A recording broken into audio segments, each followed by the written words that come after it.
আসসালামু আলাইকুম সুপ্রিয় অষ্টম শ্রেণীর শিক্ষার্থীরা, এই ভিডিওতে আমি সমাধান করতে যাচ্ছি তোমাদের 3 নং যে অঙ্কটা আছে সেটা। তো বলা আছে পাশে লেখচিত্রটি লক্ষ্য করো। এই যে একটা লেখচিত্র, এটার কথা বলা হচ্ছে লক্ষ্য করার জন্য। তো এখানে বলছে যে লেখচিত্রটির নাম লেখো। তো এটা কোন ধরনের লেখচিত্র? তো আমরা এটা বলবো এটা একটা আয়তলেখ। এটা একটা আয়তলেখ, অর্থাৎ এই যে চিত্রগুলো আমরা কিন্তু আগে জানি, যার দৈর্ঘ্য এবং প্রস্থ আছে সেটাকে আয়তক্ষেত্র বলে। তাহলে এটা হচ্ছে দৈর্ঘ্য এবং এটা হচ্ছে একটা প্রস্থ। তাহলে যেহেতু দৈর্ঘ্য প্রস্থ আছে, তাহলে আমরা এটাকে লিখতে পারি আয়তলেখ। এরপরে বলছে যে লেখচিত্রের উপাত্তগুলো কোন ধরনের উপাত্ত। তাহলে দেখো এখানে লেখচিত্রের মধ্যে যে উপাত্তগুলো ব্যবহার করছে 117.5, 126.5, 135.5। তো এই যে উপাত্তগুলো ব্যবহার করছে এগুলো কোন ধরনের উপাত্ত? একটা কথা মনে রাখবা, আয়তলেখের মধ্যে সবসময় অবিচ্ছিন্ন শ্রেণী ব্যবহার করা হয়। তাহলে আমরা বলতেই পারি এখানে যে উপাত্তগুলো ব্যবহার করা হয়েছে সেই উপাত্তগুলো হচ্ছে অবিচ্ছিন্ন শ্রেণীবদ্ধ উপাত্ত। অবিচ্ছিন্ন শ্রেণীবদ্ধ উপাত্ত। এরপরে যেটা বলছে যে গ নম্বর, এর প্রচুরক শ্রেণী কত? অর্থাৎ প্রচুরক মানে কি? প্রচুর, বেশি। ঠিক আছে, কোন শ্রেণীতে গণসংখ্যা সবচেয়ে বেশি? তাহলে দেখো 117.5 থেকে 126.5 পর্যন্ত আছে 3 গড়, 3টা। 126.5 থেকে 135.5 পর্যন্ত আছে 5টা। আবার 135.5 থেকে 144.5 পর্যন্ত আছে তোমার 9টা।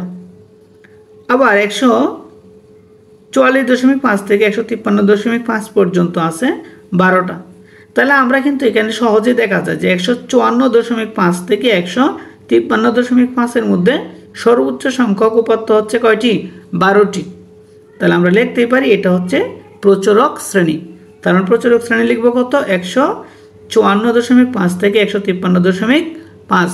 এই শ্রেণীটা হচ্ছে প্রচুরক শ্রেণী, কারণ এখানে গণসংখ্যা রয়েছে কয়টি? 12টি। তাহলে গেল আমাদের 3টা প্রশ্নের উত্তর। এরপরে তোমাদের যে ঘ নম্বরে বলা হয়েছে লেখচিত্র থেকে শ্রেণী বিন্যস্ত সারণী তৈরি করো। এখান থেকে তোমাকে কি করতে হবে? শ্রেণী বিন্যস্ত সারণী তৈরি করতে হবে। তাহলে এখানে দেখো যে তোমাদের যে অবিচ্ছিন্ন শ্রেণী যেটা আছে এখানে আমরা লিখলাম অবিচ্ছিন্ন শ্রেণী, ঠিক আছে, আর এখানে লিখলাম গণসংখ্যাগুলো। তো এখান থেকে কি করতে হবে? তোমাকে শ্রেণীবিন্যস্ত সারণী তৈরি করতে হবে, অর্থাৎ অবিচ্ছিন্ন রাখা যাবে না, শ্রেণীবদ্ধ করতে হবে। তো আমরা কিন্তু অবিচ্ছিন্ন শ্রেণীসীমা কীভাবে তৈরি করতে হয় আমরা আগে জেনেছি যে এখানে কত আছে? 118। তো আমরা যদি এখান থেকে অবিচ্ছিন্ন শ্রেণী তৈরি করতে যাই তাহলে আমরা কি লিখি? 117। যেহেতু 118 আছে আমরা এক কম লিখে 0.5 দিই যদি আমরা অবিচ্ছিন্ন শ্রেণী তৈরি করতে চাই। তাহলে 117.5 কখন লিখি? যখন 118 থাকে। তাহলে 117-র জায়গায় আমরা যদি শ্রেণীবদ্ধ করতে চাই তাহলে আমাদের কত লিখতে হবে? 18 লিখতে হবে। আর এই ক্ষেত্রে আমরা কি করি? যখন অবিচ্ছিন্ন শ্রেণী লিখি 126 আছে, তো 126 এখানে কি দিই? 5 দিই, অর্থাৎ 0.5 এইদিকে আমি কমাইছি আর এই 0.5 আমরা এখানে দিয়েছি। তাহলে আমরা যদি এখান থেকে শ্রেণীবদ্ধ করতে চাই তাহলে 117-র জায়গায় আমাদের কি লিখতে হবে? 18 লিখতে হবে।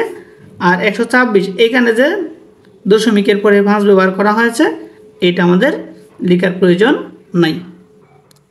তাহলে ঠিক তদ্রূপ আমরা এই কাজটাই কিন্তু এখানে করেছি। যেখানে কত আছে? 117 আছে, আমরা লিখলাম কত? 118। দশমিক কিন্তু 5 দেই নাই, এখানেও ব্যবহার করি নাই, এখানেও ব্যবহার করি নাই। তো এখানেও কিন্তু আমরা 26 আছে। তাহলে আমরা যদি এই 5টা যদি ব্যবহার করতে না চাই তাহলে এই 5 ব্যবহার করা যাবে না, এক ঘর বাড়ায় দিতে হবে। তাহলে 126 যেখানে আছে এই যে এখানে 127 লিখলাম, 135। ঠিক তদ্রূপ এখানে 35-এর জায়গায় 34 লিখতে হবে, আর এখানে শুধু 144। এই যে 134, 144, 144-এর জায়গায় 145, আর এখানে 153। 153-র জায়গায় 154, আর এখানে 162। 0.5 লেখা যাবে না। ঠিক তদ্রূপ 162-র জায়গায় 63 হবে 163 আর 171 171 জায়গায় 172 হবে, 0.5 লেখা যাবে না, এই যে 172 আর এখানে হচ্ছে 180, এই যে 180। তো আমরা এখানে কি করলাম, শ্রেণীবদ্ধ করলাম। এখন এখান থেকে আমাকে কি করতে হবে, দেখো যে গড় নির্ণয় করতে হবে, মধ্যক নির্ণয় করতে হবে, প্রচুরক নির্ণয় করতে হবে। তাহলে প্রথমে আমরা যেটা করছি সেটা হচ্ছে গড় নির্ণয়ের যে সারণী সেটা আমরা তৈরি করলাম। তো আমরা এখানে শ্রেণীব্যাপ্তিগুলো লিখলাম, এই যে এখান থেকে যেগুলো আমরা পাইলাম, ঠিক আছে, অবিচ্ছিন্ন শ্রেণী থেকে আমরা যে শ্রেণী ব্যবধানগুলো পাইলাম, ঠিক আছে, এগুলো আমরা লিখলাম এখানে, এই যে লিখলাম, এটা হলো একটা কাজ। এরপরে গণসংখ্যাগুলো তো দেওয়া আছে, লিখলাম। এরপরে আমাদের কি করতে হবে, যেহেতু গড় নির্ণয় করতে হবে তাহলে অবশ্যই আমাকে মধ্যমানটা নির্ণয় করে নিতে হবে। তাহলে দেখো মধ্যমান কীভাবে নির্ণয় করে আমরা আগের ভিডিওতে বলছি। এই শ্রেণীব্যাপ্তির যে এই দুইটা সংখ্যা আছে, এই সংখ্যাটা আর এই সংখ্যাটা যোগ করবা, যোগ করে যোগফলটাকে 2 দ্বারা ভাগ করবা, ভাগ করলে যে ফলটা পাবা সেটাই হচ্ছে মধ্যমান। ঠিক তদ্রূপ এই সংখ্যাটা আর এই সংখ্যাটা যোগ করবা, যোগফলটাকে 2 দ্বারা ভাগ করবা, তাহলে এই শ্রেণীর মধ্যমান পাবা। ঠিক তদ্রূপ এই সংখ্যাটা আর এই সংখ্যাটা যোগ করবা, এই সংখ্যা আর এই সংখ্যা যোগ করবা, যোগ করে যোগফলটাকে 2 দ্বারা ভাগ করলেই মধ্যমান পাবা। ঠিক তদ্রূপ প্রত্যেকটার মধ্যমান তুমি এভাবে বের করবা। এটা হচ্ছে তোমার পরবর্তী স্টেপের কাজ। এরপরে তোমাকে কি করতে হবে, দেখো এই শ্রেণীতে গণসংখ্যা কত আছে 3, আর এই শ্রেণীতে মধ্যমান কত আছে 122। তাহলে কি করতে হবে, এই শ্রেণীর গণসংখ্যা আর মধ্যমান গুণ করে এইখানে লিখতে হবে। ঠিক আছে, গণসংখ্যাকে আমরা আগেই বলছি FI দ্বারা প্রকাশ করা হয় এবং মধ্যমানটাকে XI দ্বারা প্রকাশ করা হয়। তাহলে এই দুটা গুণ করে এখানে লিখবা। ঠিক তদ্রূপ এই শ্রেণীতে গণসংখ্যা 5 আর এই শ্রেণীতে মধ্যমান কত 131, এই দুটা গুণ করে এখানে লিখবা, এই দুইটা গুণ করে এখানে লিখবা, এই দুইটা সংখ্যা গুণ করে এখানে লিখবা, এই দুটো সংখ্যা গুণ করে এখানে, এই সংখ্যা আর এই সংখ্যা গুণ করে এখানে, এই সংখ্যা আর এই সংখ্যা গুণ করে এখানে লিখবা। ঠিক আছে, এরপরে তোমার যে স্টেপটা আছে, এরপরে কি করতে হবে, এই প্রত্যেকটা যে সংখ্যা আছে এই প্রত্যেকটা সংখ্যা তুমি একসাথে যোগ করবা। ঠিক আছে, যোগ করে এখানে লিখবা। আর আমরা এখানে লিখলাম সামেশান। সামেশান মানে যোগফল, কার যোগফল, FI XI, অর্থাৎ গণসংখ্যা এবং মধ্যমান যে যোগ গুণ করলাম, এই গুণ ফলগুলোর সবগুলো একসাথে কি করছি, যোগ করছি। এই যোগফলটাকে সামেশান বা এই সামেশান দ্বারা প্রকাশ করা হয়। তাহলে কত হইল 5879। আর এইখানে টোটাল গণসংখ্যা কত 40। তাহলে আমরা কি করব, গড় নির্ণয় করব। আর গড় নির্ণয় সূত্র হচ্ছে summation FI XI by N। তাহলে সামেশান FI XI মান হচ্ছে কত 5879, এই যে লিখলাম 5879। এরপর হচ্ছে বাই N, অর্থাৎ N এর মান হচ্ছে কত 40, এই জিনিস আমরা 40 লিখলাম। যদি আমরা এই সংখ্যাটাকে এই 40 দ্বারা ভাগ করি তখন 146.975 এটা আমাদের গড় আসে। তাহলে এটাই হচ্ছে আমাদের গড়। এরপরে তোমাদের কি করতে হবে, যে মধ্যক ও প্রচুরক নির্ণয় করতে হবে। যেহেতু আমাদের মধ্যক ও প্রচুরক নির্ণয় করতে হবে, এই জন্য আমরা কি করলাম, প্রথমে মধ্যক নির্ণয়ের যে সারণী আছে এটা আমরা তৈরি করে নিলাম। এখন দেখো যে আমাদের মধ্যক নির্ণয় করার জন্য যে সারণীটা আমরা তৈরি করব, এটার জন্য আমাদের কি প্রয়োজন, মধ্যক নির্ণয় করার জন্য শুধু আমাদের ক্রমজিত গণসংখ্যা প্রয়োজন।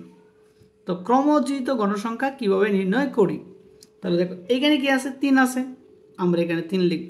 প্রথম যেটা আছে ক্রমজিত গণসংখ্যার গড়ে এই 3ই লিখব। এরপরে কি করব, এই 3 এরপরে কত আছে 5, এই দুটাকে যোগ করব, যোগ করলে কত হয় 8 হয়। ঠিক আছে, তাহলে আমরা এখানে 8 লিখব। ঠিক আছে, এই যে 5-এর শ্রেণীতে ক্রমজিত গণসংখ্যার গড়ে যোগফলটা 8 লিখব।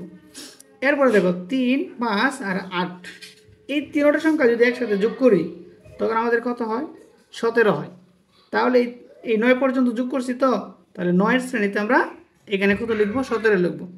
আগে কিন্তু আমরা এই দুইটা সংখ্যা যোগ করে এখানে কিন্তু লিখে রাখছি 8। তাহলে নতুন করে এই 3টার সাথে যোগ করার প্রয়োজন নাই। আমরা কি করব, যে এই 8 আর 9 যোগ করে এখানে লিখব, তাহলে কিন্তু হয়ে গেল। ঠিক তদ্রূপ আমরা যদি এই শ্রেণীর ক্রমজিত গণসংখ্যা নির্ণয় করতে চাই, তাহলে এখানে 17 আর হচ্ছে 12, এই দুটা যোগ করে 12-র যে ক্রমজিত গণসংখ্যার করে যোগফলটা লিখব। ঠিক তদ্রূপ 29-এর সাথে 5 এই যোগ করে এই ক্রমযুক্ত গণসংখ্যার করে লিখব যোগফলটা 34। এরপরে 34-এর সাথে 4 যোগ করে আমাদের কী করতে হবে, এই ক্রমযুক্ত গণসংখ্যার করে লিখতে হবে। আবার 34-এর সাথে 2 যোগ করে কত হয় 40, এই 40 আমাদের এই শ্রেণীতে লিখতে হবে।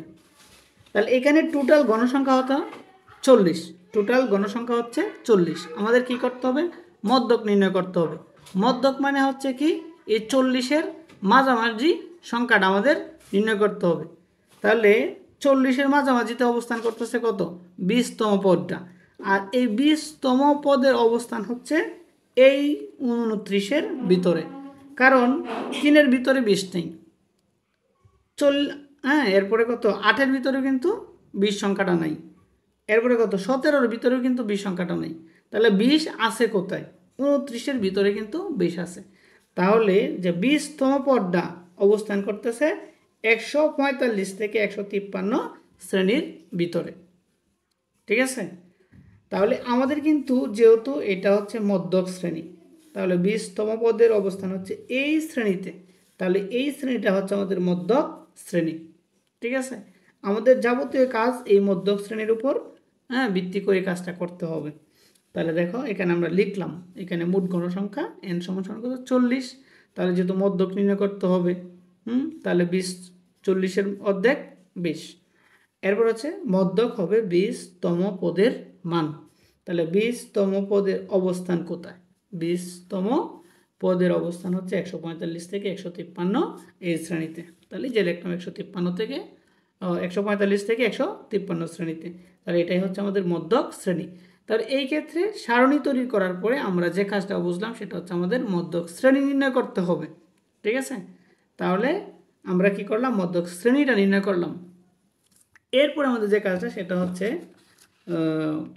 আমাদের মধ্যক শ্রেণীর যে সূত্র আছে, মধ্যক শ্রেণীর সূত্র হচ্ছে তোমার L plus n/2 minus FC into H/FM। ঠিক আছে, তো এখানে হচ্ছে L, Lটা কি, L হচ্ছে তোমার এই যে মধ্যক শ্রেণীর প্রথম যে সংখ্যাটা বা ছোট সংখ্যাটা বা লোয়েস্ট যে সংখ্যাটা আছে, এইটাই হচ্ছে L এর মান। তাহলে আমরা L হচ্ছে কত, মধ্যক শ্রেণীর ছোট সংখ্যা বা নিম্ন সীমা, এই যে L সমান সমান 145। এরপর আমাদের n/2, n/2 তো আমরা বের করলাম, এই টোটাল গণসংখ্যা হচ্ছে কত 20। তাহলে এটাকে আমরা 2 দ্বারা যদি ভাগ করি তখন আমাদের কি আসে, 20 আসে। তাহলে n/2 এর মান হচ্ছে কত, 20। এরপর হচ্ছে FC, এই এফসিটা তোমরা মনে রাখবা, এফসিটা কি, এফসি হচ্ছে এটা হচ্ছে মধ্যক শ্রেণীর ক্রমযোজিত গণসংখ্যা। এটা হচ্ছে মধ্যক শ্রেণী, এটা হচ্ছে মধ্যক শ্রেণী, আর এই সংখ্যাটা হচ্ছে মধ্যক শ্রেণীর ক্রমযোজিত গণসংখ্যা। এফসিটা হচ্ছে মধ্যক শ্রেণীর ক্রমযোজিত গণসংখ্যার ঠিক উপরের সংখ্যাটা, এই সংখ্যাটা হচ্ছে এফসি। ঠিক আছে, মধ্যক শ্রেণীর ক্রমযোজিত গণসংখ্যার উপরের সংখ্যাটা হচ্ছে এফসি। ক্লিয়ার? এরপরে দেখো আমাদের যেটা বের করতে হবে, এফসি তো বের করলাম, এরপর হচ্ছে এইচ, এইচটা হচ্ছে শ্রেণী ব্যক্তি, এইচটা হচ্ছে শ্রেণী ব্যক্তি, যে 118 থেকে 126 পর্যন্ত কত এখানে। তাহলে আমরা যদি গুনি 118, 19, 20, 21, 22, 23, 24, 25, 26, তাহলে এখানে 9। তাহলে এইচ এর মান হচ্ছে এখানে কত, 9। এরপর হচ্ছে আমাদের এফএম, এফএমটা কি, এফএম হচ্ছে মধ্যক শ্রেণীর গণসংখ্যা, মধ্যক শ্রেণীর গণসংখ্যাটাই হচ্ছে এফএম। ক্লিয়ার?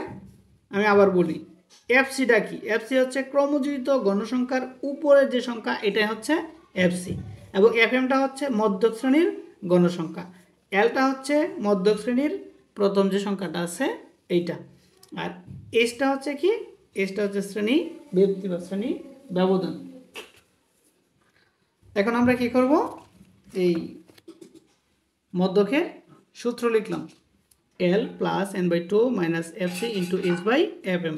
তো L এর মান হচ্ছে 145 প্লাস প্লাস n/2 এর মান হচ্ছে 20 মাইনাস মাইনাস FC এর মানটা আমরা একটু আগে দেখালাম 17 ইন্টু ইন্টু S এর মান হচ্ছে কত 9, কিন্তু শ্রেণী ব্যবধান 9, আর FM হচ্ছে মধ্যক শ্রেণীর গণসংখ্যা 12। এরপর আমরা 145 এখানে লিখলাম, এখানে প্লাস, এই যে প্লাস লিখলাম, আমরা যদি বিয়োগ করি কত হয় 3, এই যে 3 লিখলাম, ইন্টু এই যে ইন্টু 9/12, হ্যাঁ এটা লিখলাম। এখন আমাদের কি করতে হবে, এখানে হচ্ছে 3 আর এখানে হচ্ছে 9, দুইটার মধ্যে এটা হচ্ছে 3 হচ্ছে উপরের সংখ্যা, ঠিক আছে, আর 9 হচ্ছে উপরের সংখ্যা, তাহলে দুইটা একসাথে গুণ করতে হবে, 3 9 27, আর নিচে হচ্ছে কত 12।